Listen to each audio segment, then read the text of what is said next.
Au nom du Père, et du Fils, et du Saint-Esprit. Amen. Bonjour, ma famille prophétique. Bonjour à toi qui te connectes en ce moment même.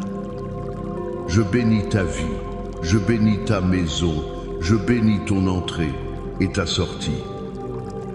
Avant même de commencer quoi que ce soit, je veux que nous nous placions sous la protection la plus puissante qui existe dans l'univers. Père, au nom de Jésus, je te demande maintenant même de libérer tes anges guerriers autour de chaque personne qui écoute ma voix. Je te demande de dresser une muraille de feu autour de leur maison, autour de leur voiture, sur leur lieu de travail. Et maintenant, par la foi, nous nous couvrons nos familles, nous couvrons nos enfants et nos petits-enfants avec le sang précieux de l'agneau, le sang de Jésus-Christ. Je déclare que ce sang qui a été versé à la croix du Calvaire est une ligne de démarcation que l'ennemi ne peut pas franchir. Je déclare que le sang de Jésus parle de meilleures choses pour toi que le sang d'Abel. Le sang de Jésus parle de pardon, il parle de rédemption, il parle de guérison, il parle de protection divine. L'accusateur des frères est réduit au silence en ce moment même par la puissance du sang de Jésus. Aucune arme forgée contre toi ne prospérera. Aucune langue qui se lèvera en jugement contre ta famille ne pourra te condamner. C'est l'héritage des serviteurs de l'Éternel. Saint-Esprit, nous t'invitons. Viens, Esprit de Dieu. Tu n'es pas un invité, tu es l'hôte d'honneur. Prends le contrôle de cet instant, prends le contrôle de mes paroles, prends le contrôle de chaque cœur qui écoute. Je sais qu'il y a des parents, des grands-parents qui sont ici aujourd'hui et leur cœur est lourd. Lourd d'inquiétude pour leurs enfants, lourd d'anxiété pour l'avenir de leurs petits-enfants. Tu vois ton fils, ta fille, prendre des chemins qui t'effraient. Tu vois tes petits-enfants grandir dans un monde qui semble hostile à la foi. Et la parole de Dieu te dit aujourd'hui dans Philippiens 4, « Ne vous inquiétez de rien, mais en toute chose faites connaître vos besoins à Dieu par des prières et des supplications, avec des actions de grâce. Et la paix de Dieu, qui surpasse toute intelligence, gardera vos cœurs et vos pensées en Jésus-Christ. » En cet instant, je brise l'esprit d'inquiétude et de peur qui t'a tourmenté. Je le brise au nom de Jésus. Je déclare que tu ne recevras pas un esprit de timidité, mais un esprit de force, d'amour et de sagesse pour intercéder pour ta lignée. L'anxiété te quitte maintenant. Le fardeau est déposé aux pieds de Jésus. Nous déclarons la liberté sur ton esprit et la paix sur ton cœur, au nom puissant de Jésus. Avant d'aller plus loin dans la parole, je veux prendre un instant pour te connecter à cette famille. Si tu es béni, si tu sens déjà la présence de Dieu, écris Amen dans les commentaires. Je veux voir une armée de Amen se lever. Clique sur le bouton J'aime. Abonne-toi à cette chaîne pour ne manquer aucune de nos rencontres et deviens un membre actif de cette famille prophétique. Et je te lance un défi de foi, partage ce direct avec 7 personnes. 7 est le chiffre de la perfection divine. 7 personnes dans ta famille, parmi tes amis, qui ont besoin d'entendre une parole d'espérance pour leurs enfants. Sois ce canal de bénédiction aujourd'hui. Et je te fais une promesse. À la toute fin de cette session, je vais prier de manière spécifique et puissante pour cet enfant, ce petit enfant qui s'est éloigné de Dieu, celui que tu considères peu être comme le fils ou la fille prodigue. Reste jusqu'à la fin, car un miracle est sur le point de se produire dans ta lignée. Le thème que le Seigneur a mis sur mon cœur aujourd'hui est une prière pour nos enfants et nos petits-enfants, inspiré par l'un des passages les plus aimés et les plus puissants de toute la Bible, les psaumes 12 chitré. Beaucoup d'entre nous connaissent ce psaume par cœur. Nous l'avons récité. Nous l'avons lu à des funérailles. Nous l'avons sur des tableaux dans nos maisons. Mais aujourd'hui, je veux que nous arrêtions de le lire pour nous-mêmes et que nous commencions à le déclarer prophétiquement sur la vie de notre descendance. Ce n'est pas seulement un poème réconfortant, c'est une arme spirituelle. C'est un décret royal que nous pouvons proclamer sur la prochaine génération.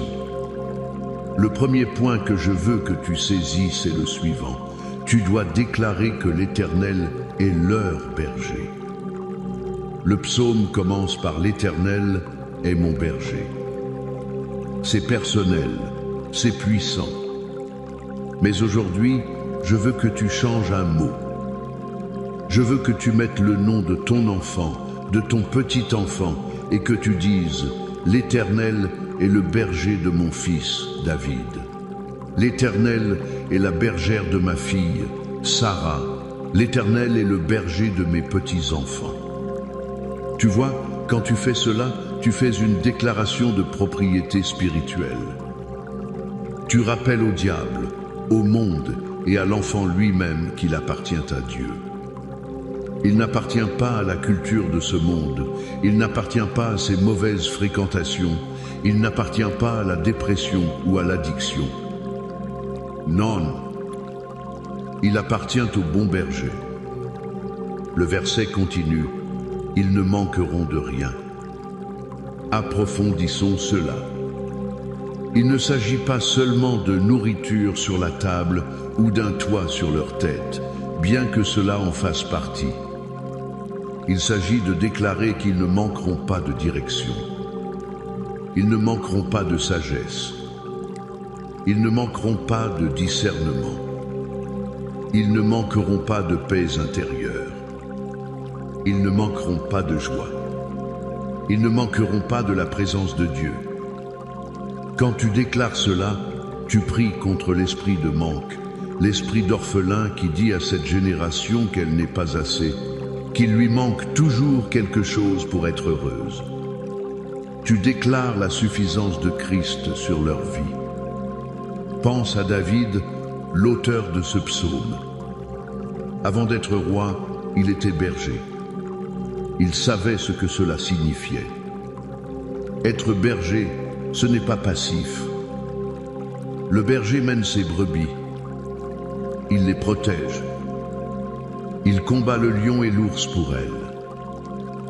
Il connaît chaque brebis par son nom. Quand tu déclares que l'Éternel est le berger de tes enfants, tu déclares que Dieu lui-même combattra les lions de l'addiction qui veulent les dévorer. Tu déclares que Dieu combattra les ours de la dépression qui veulent les écraser. Tu déclares que Dieu connaît leurs noms, leurs peurs les plus profondes, leurs rêves les plus fous, et qu'il a un plan pour eux. Je me souviens d'une grand-mère dans notre église. Son petit-fils était tombé dans la drogue, il était complètement perdu. Elle était dévastée. Mais chaque jour, au lieu de pleurer sur son sort, elle ouvrait sa Bible au psaume 23 et elle criait « Seigneur, tu es le berger de Thomas, il ne manquera de rien. Sors-le de cette boue et ramène-le au pâturage. » Elle a fait cela pendant des mois. Un jour, le jeune homme s'est présenté à sa porte, en larmes, disant qu'il avait entendu une voix l'appeler par son nom et qu'il ne pouvait plus continuer cette vie. Le bon berger était allé chercher sa brebis perdue. Ton application pratique aujourd'hui est de cesser de te concentrer sur le comportement de l'enfant et de commencer à déclarer l'identité de son berger. Parle au berger, pas seulement du problème de la brebis. Le deuxième point est une promesse de restauration et de direction. Le verset 2 et 3 dit « Il les fait reposer dans de verts pâturages. Il les dirige près des eaux paisibles. Il restaure leur âme. Il les conduit dans les sentiers de la justice à cause de son nom. » Nos enfants et petits-enfants vivent dans un monde bruyant, agité, rempli d'eau tumultueuse. Les réseaux sociaux, la pression des pairs, l'anxiété de performance. C'est un torrent constant qui menace de noyer leur âme. Mais ici, tu as une arme. Tu peux prier. Père, je déclare que tu diriges mon enfant près des eaux paisibles. C'est une prière pour la paix mentale. C'est une prière pour le calme intérieur au milieu du chaos extérieur. Tu pries pour que Dieu crée des oasis de paix dans leur vie où ils peuvent l'entendre. Et puis cette phrase incroyable, il restaure leur âme. L'âme, c'est le siège de la volonté, des émotions, de l'intellect. C'est là que se déroulent les plus grandes batailles. Leurs âmes sont blessées par le rejet, par l'échec, par les paroles dures. Le monde brise leur âme. Mais le berger la restaure. Il la guérit. Il la remet d'aplomb. Pense à un instrument de musique désaccordé. Il produit un son horrible. C'est l'état de l'âme de beaucoup de jeunes aujourd'hui. Mais quand le divin luthier, le bon berger, touche cette âme, il la réaccorde à la mélodie du ciel. Je connais une histoire d'une jeune fille qui luttait contre une terrible image d'elle-même. Elle se trouvait laide, inutile. Sa mère, au lieu de simplement lui dire « Mais non, tu es belle », a commencé à prier chaque jour « Seigneur, restaure l'âme de ma fille, montre-lui comment tu la vois, guéris les mensonges qu'elle a crus sur elle-même. » Peu à peu, la jeune fille a commencé à changer. Elle a commencé à se voir à travers les yeux de son Créateur. La restauration avait commencé. Il les conduit dans les sentiers de la justice à cause de son nom. Remarque bien, il ne les conduit pas sur des sentiers de facilité, mais des sentiers de justice. C'est le chemin de leur destinée, de leur appel. Et la raison pour laquelle il le fait n'est pas parce qu'ils sont parfaits, mais à cause de son nom. La destinée de tes enfants est liée à la réputation de Dieu. C'est une garantie. Dieu ne laissera pas sa propre réputation être entachée. Donc, ton application pratique est de cesser de t'inquiéter s'ils vont réussir dans la vie selon les critères du monde. Commence à déclarer qu'ils marcheront sur les sentiers de la justice, que leur vie apportera la gloire au nom de Dieu et que c'est la responsabilité de Dieu de les y conduire. Relâche ce fardeau. C'est trop lourd pour toi. Donne-le au berger. Mon troisième et dernier point avant notre temps de prière intense est la promesse de la présence de Dieu dans les moments les plus sombres. Le verset 4 peut être le plus célèbre. Quand ils marchent dans la vallée de l'ombre de la mort, ils ne craignent aucun mal, car tu es avec eux. Ta houlette et ton bâton me rassurent. Note bien que le psaume ne dit pas « si jamais il marche », il dit « quand il marche ». La vallée est une certitude. Tes enfants, tes petits-enfants connaîtront des vallées. La vallée du cœur brisé. La vallée de l'échec scolaire ou professionnel. La vallée du doute. La vallée de la maladie. La vallée du deuil. En tant que parents, notre premier instinct est de vouloir leur construire une vie sans vallée. Mais c'est impossible et ce n'est même pas le plan de Dieu.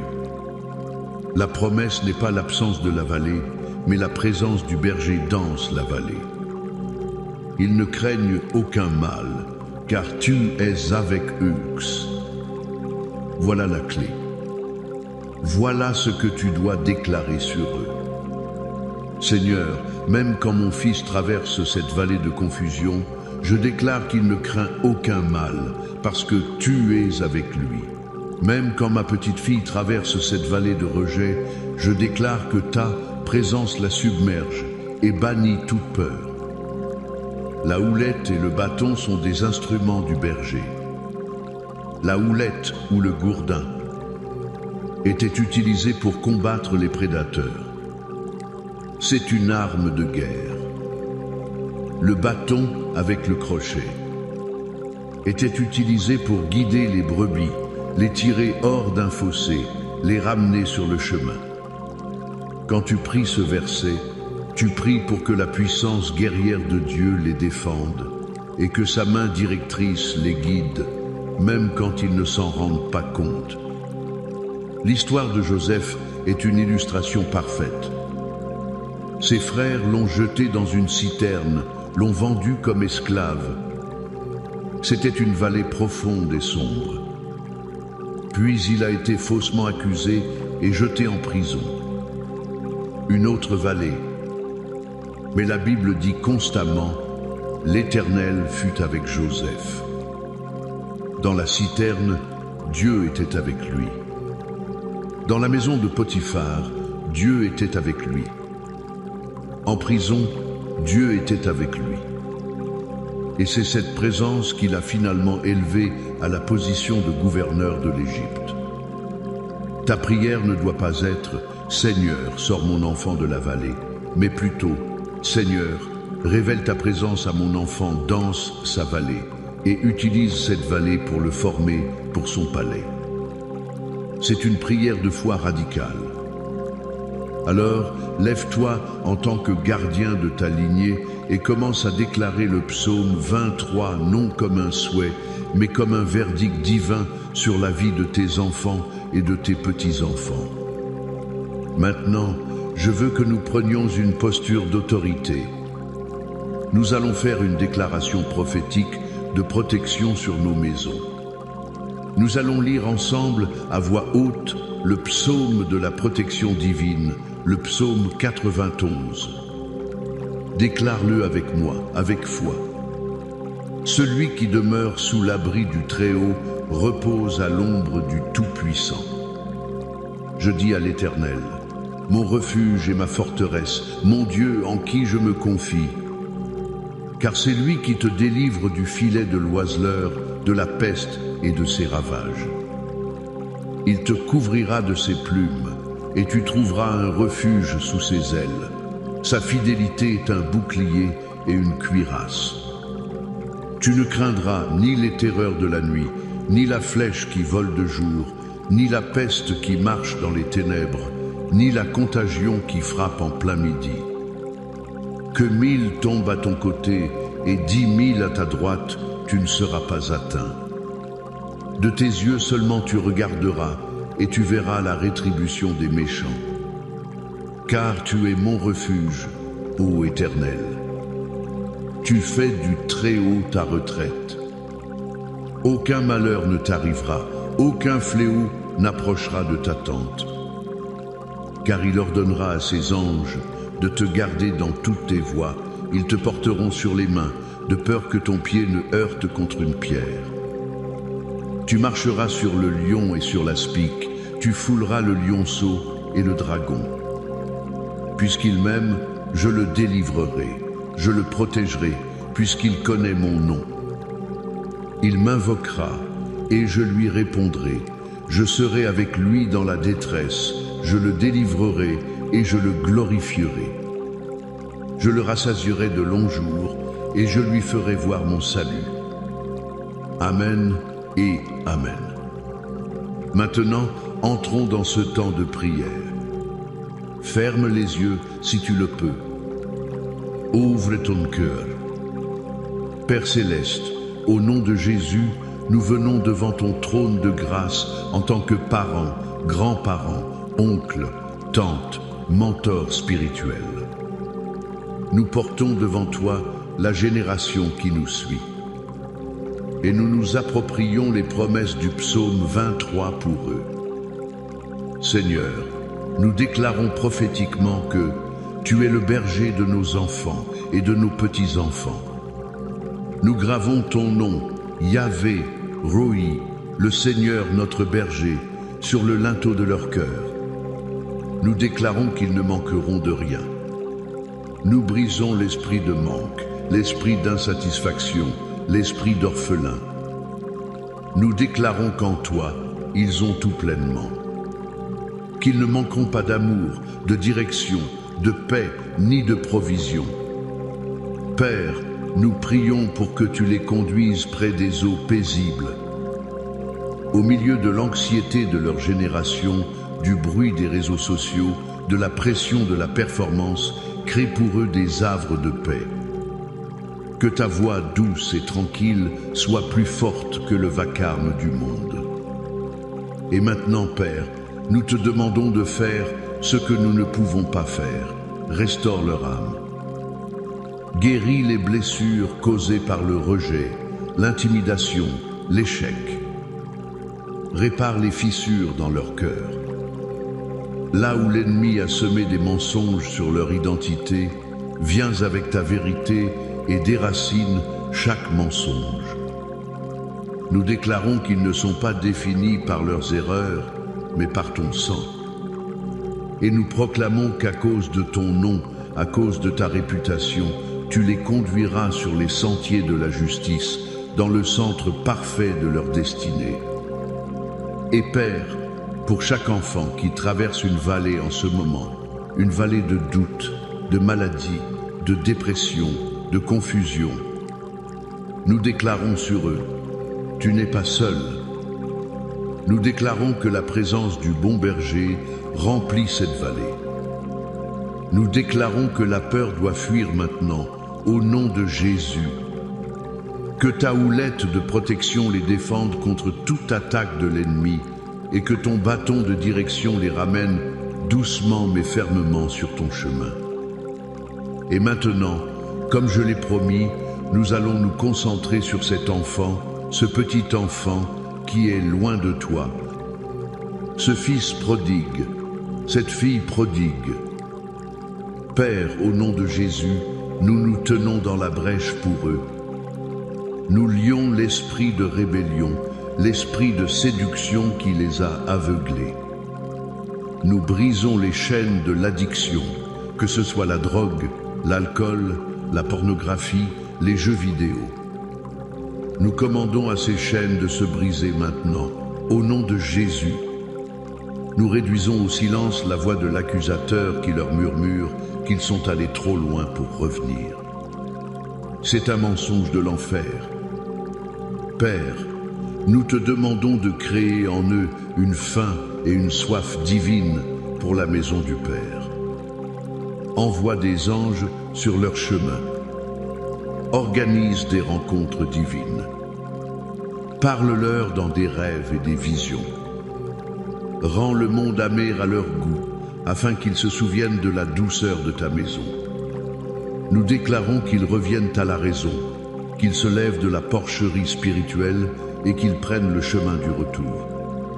Et nous nous engageons, Père, à les accueillir avec un anneau, une robe et une fête, sans jugement, sans condamnation, juste avec l'amour du Père. Nous prions maintenant pour la restauration de nos familles. Là où il y a de la division entre mari et femme à cause des enfants, nous apportons l'unité. Que les parents se tiennent ensemble comme une force unie en prière. Nous prions pour une percée financière dans chaque foyer. Nous lions l'esprit de dette et de pauvreté. Ouvre les écluses des cieux, Seigneur, afin que nous ayons non seulement assez pour nous, mais en abondance pour être une bénédiction et soutenir nos enfants dans leur appel. Nous prions pour la guérison. Nous brisons toute malédiction générationnelle de maladie. Par les meurtrissures de Jésus, nous déclarons la guérison sur le diabète, le cancer, l'hypertension, les maladies auto-immunes, la dépression, l'anxiété. Nous déclarons que nos familles sont des familles saines, au nom de Jésus. Nous déclarons la victoire.